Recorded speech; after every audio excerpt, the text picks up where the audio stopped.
The Townhall session, we're starting to talk about education. How much is your degree really worth? And is education still the key to success? There's a lot of feedback coming through on 22422 at Trevor Mbija at Citizen TV Kenya. Use the hashtag Monday Report. We'd like to hear from you. By a show of hands from my audience, how many of you here are graduates? Okay. How many of you are in formal employment? All right. So out of about 8 of them who are all graduates, only 1 is in formal employment. And that right there is where the problem is. And I'll start with you, sir. Just state your name, how far you've gone in terms of education, and what do you do for a living right now as we speak? My name is Joseph Jonge. I'm a master's student at Kenyatta University. I'm at an advanced stage of my thesis. I'll be, God willing, I'll be graduating in July.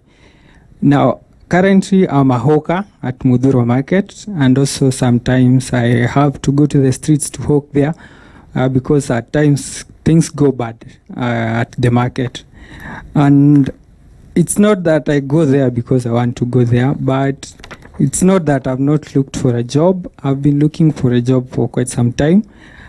And I studied my bachelor's degree from University of Eldoret. I did Bachelor of Science in Mathematics, and now I'm mastering Masters of Science in Biostatistics. So I looked for a job. I realized there are no jobs. If you have no one to connect you, you don't get anywhere to post yourself.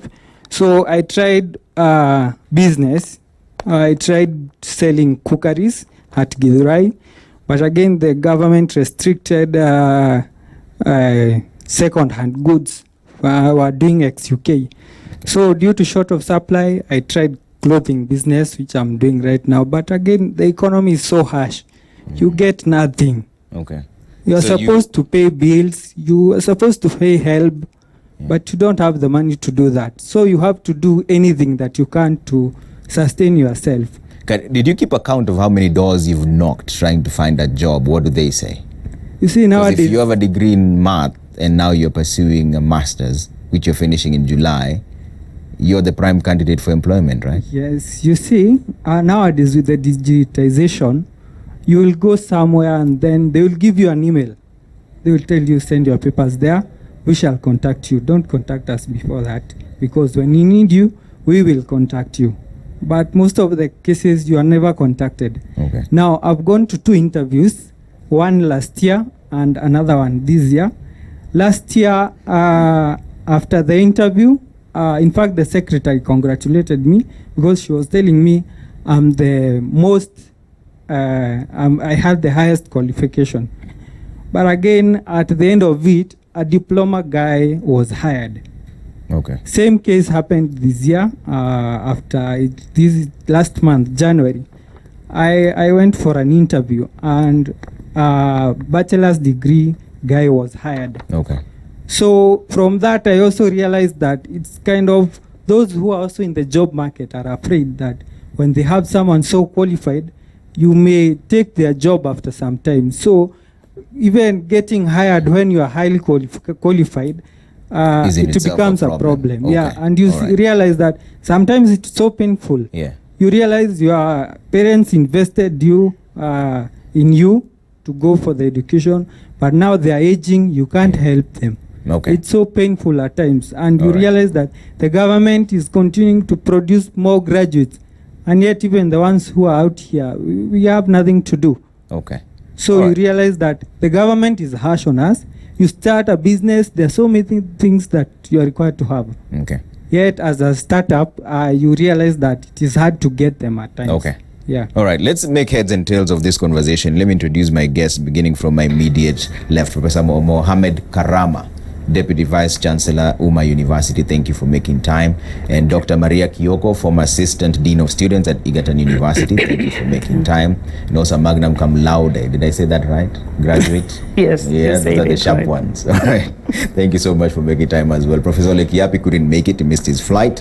But we'll have this conversation still. And, Dr. Maria, what do you think is the issue here? Is it the quality, quantity, or the relevance of the courses? You know, it's hard to, actually listen to to the young man who is so qualified in an area that is really, we need a lot of people who are doing math. We talked about science, technology and math, and promoting that, the STEM. And here they are, the graduates who have come, completed school, and you look, like a really intelligent man, and doing a lot of things for that, for that matter. And so I think in his case, it's not even a matter of the quality of the education, right? Because even listening to him, you can hear he has done a lot of things even without even going to look at his papers. I think the disconnect comes in when you're talking about what kind of education, and when you finish the education, how we industrializing enough to accommodate, these graduates that we are producing. I think the first question before we even go to start to talk about, what is the quality, what is the governance, what are we doing about program planning, are we producing enough graduates? That, I think, is not really the question. The crux of the question is, what are we doing with those that we already have, especially the ones that we think already have the relevant education. We do need math. That's a really important subject, and he's qualified. He's even doing maths, he's doing biostatistics. Those are very competitive fields. So it's not a matter of him not having done his piece and his parents having encouraged him and also paid for his fees. I think it is, are we industrializing enough? Are we creating enough jobs? Or if we are not creating enough jobs, are we allowing these young people who have all this knowledge, and innovation to be able to grow, not necessarily through the formal channels of education? Yeah. It's important to have a degree, especially in Kenya. Most people think degrees are, great things. It's okay to have. I have one, so I cannot speak against degrees. So degrees are good, but do you necessarily have to have a degree to be, successful? How are we putting pressure on these people to have degrees while they could actually do even much better without having, spend all that much money, and end up, at a dead end with no So when jobs. you say much better, do you mean TVETs? Or what do you mean? When you say they could end up doing much better without in going terms for- of, if we promoted, their skills, Yeah. the skills that they have, do they necessarily have to go through school, right? The formal education, not school, the formal education. Yeah. Because I think we need to really start to think more about what we are calling education. We have a system that was mainly being given information because we didn't have it, right? So you need to know something. The world has evolved so much, I no longer go to ask myself, to go to my mind to dig deep about things. I just Google, right? The information is available. I don't add any more 10 plus 20. I just put my calculator, right? So if we have all those, why are we putting through the people this rigorous system that actually you are paying for? That's also the harder part, with money that you don't have. Yeah. And then at the tail end of it, you don't have, a formal employment, if that's what we are looking for. So I'm thinking in terms of not necessarily focusing on the formal employment. Yeah. Some time back, Kenya was actually known to have been one of the countries that was really great in building an informal sector, the Juakali sector, that was not really relying so much on formal education. Mm-hmm. In a world that is revolving so much, and in a world where there is so much technology, I think we can also do better without having to say you have to go through this formal process that is so expensive.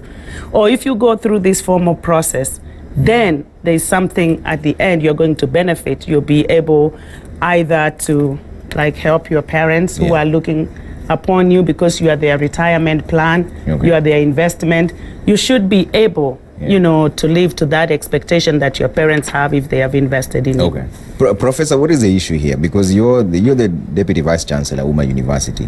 Where is the disconnect? Is it the quality, quantity, or relevance? Yeah, thank you very much. I think the key thing is that Kenya has now to shift its educational program to the needs of the country. And our students have also to be prepared psychologically and mentally, that you should not be educated to get a job, but to create jobs. And during the process of learning as an undergraduate, you should have already been exposed to industry sufficiently for the industry to be able to understand you. You don't have to knock doors so much.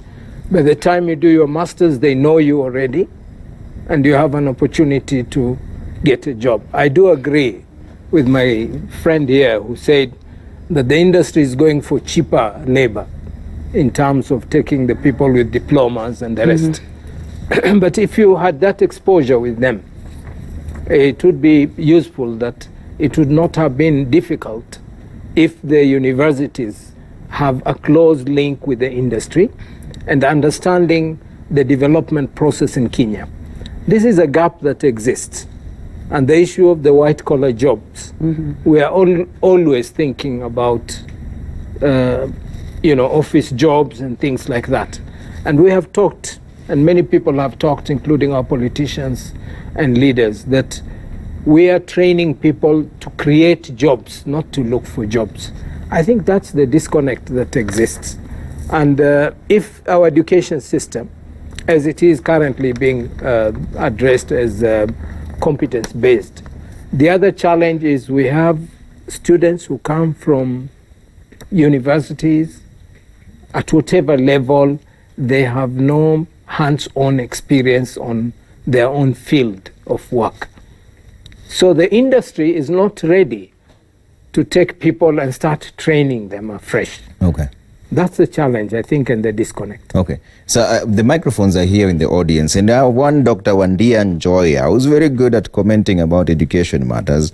She's wondering that you tell graduates not to expect employment, but then Trevor Mbija tells his audience that the fact that only one graduate is employed is a problem. When graduates seek employment, it's a problem. When they don't get employment, it's a problem.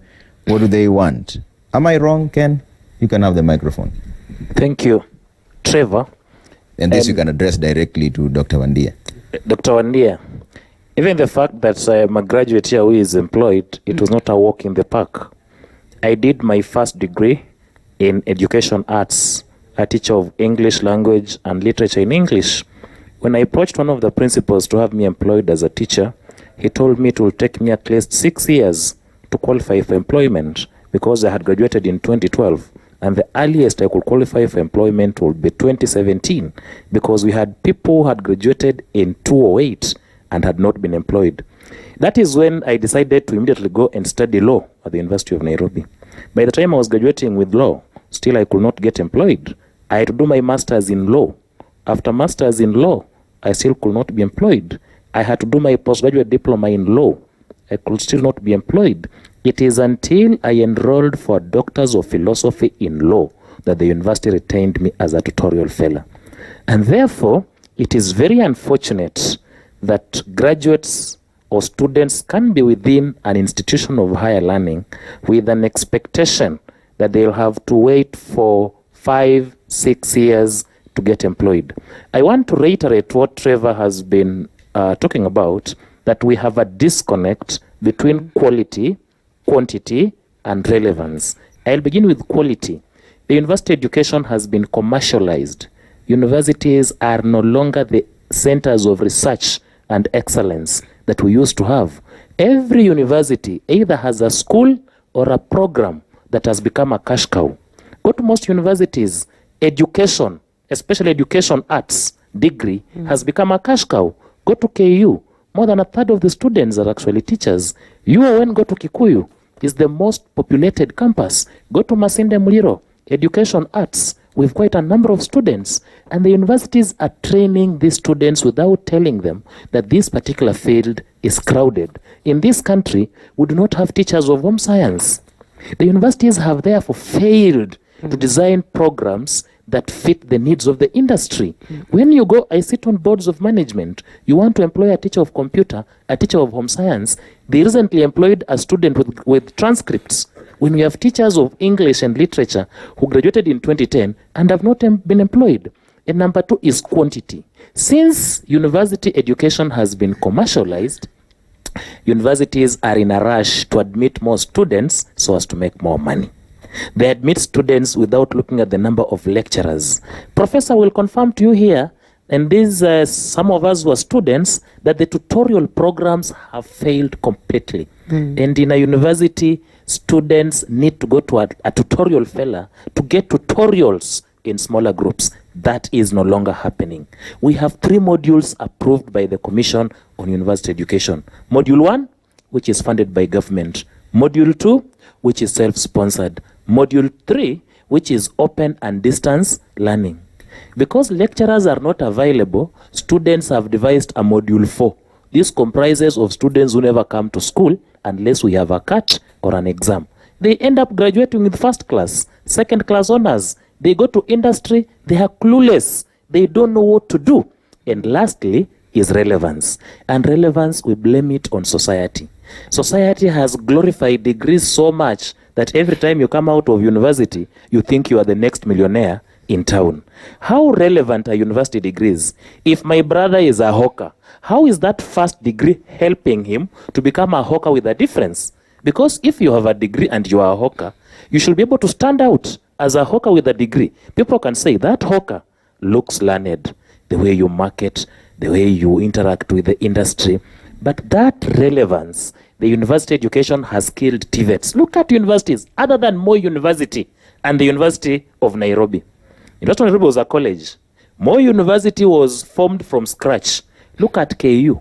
We had to kill Kenyatta College to come up with Kenyatta University. Look at Egerton. We had to kill Egerton College to come up with Egerton University. Go to Maseno University. We had to kill Siriba Teachers Training College to come up with Maseno University. Most of these universities, public universities, are former colleges. For every engineer, we require about 6 people. We call watu wa mkono. Go to the village Trevor, go to the village Daktari. You'll not get an electrician with a certificate. You'll not get a mechanic with a diploma. We emphasize on the higher levels, ignoring the lower levels. Yes, we have opportunity at the lower level. Okay. You still have the mic. When you're going through all this education system, what were you looking at? Creating employment or getting employed? What was your final goal? Okay, initially, you see, the way the education was preparing us was not to so much create jobs rather than being employed, okay? But you get to a point where you realize you can't get the job, so you try creating job. But again, the economy is not so good for someone who is starting a job with no capital, no much capital. So you realize that you will try much, but still the economy will sit on you. And you'll not be able to develop yourself. So if I'm trying to create if I have an idea in my mind, I need capital to start the idea. Yeah. So you realize that I will have to get a job somewhere, I get some capital and implement my ideas. Rather than without money, I cannot do anything. But while you're in school, did you see some loopholes when it comes to quality? For example, your thesis, someone writing it for you, or maybe some cuts, you just plagiarize, basically. Yeah, did you ever see that? Of course, there are lazy students everywhere. Yeah. So you'll find that there are some students who will prefer copying. Actually, it's copying because students can't manage to pay for someone to do the assignment. So they will prefer copying. Okay. But you see, if you have a future, if you are planning to extend your studies further, you can't do such things because when you go up there, things will be tough for you. Okay. So, and at times it's very hard and it's very painful when you know that you really studied hard, so that when you go up there, things will not be bad for you, but still unapata vitu kwa ground ni tofauti. Okay, I know there's some parents here also who've taken their children to school who'd like to give comments. Where are parents here? Let me see by show of hands. Back there. Right, yeah, you can pass them up to kuna mwingine pia hapo. Yes, go ahead. What do you think is the main concern here? Shida iko wapi haswa? Sasa shida anza na jina tafadhali. Jina langu naitwa Kenyanjui. Yes. Shida hatujui mahali kwa sababu una invest unajitolea. Karibisha microphone kidogo. Unajitolea vile unaweza. Mtoto wako asome ili abahatike maisha yake ya nyumbani. Lakini sasa akifika hiyo university kutoka aki graduate na second class honor, unafikiria atapata kazi wapi? Akikuja nyumbani tena anaanza maneno ya kusema afanye masters ili kazi pia isikuwe na difficulties. Sababu amefanya first degree, sasa aenda kwa masters, aone kama atapata kitu wapi. Mnajaribu kwenda nchi kama Uganda hivi, muangalie mahali masters iko cheap. At the end of the day, akimaliza kugraduate unakuta hakuna mahali anapata kazi. Hasa anashindwa atafanya namna gani.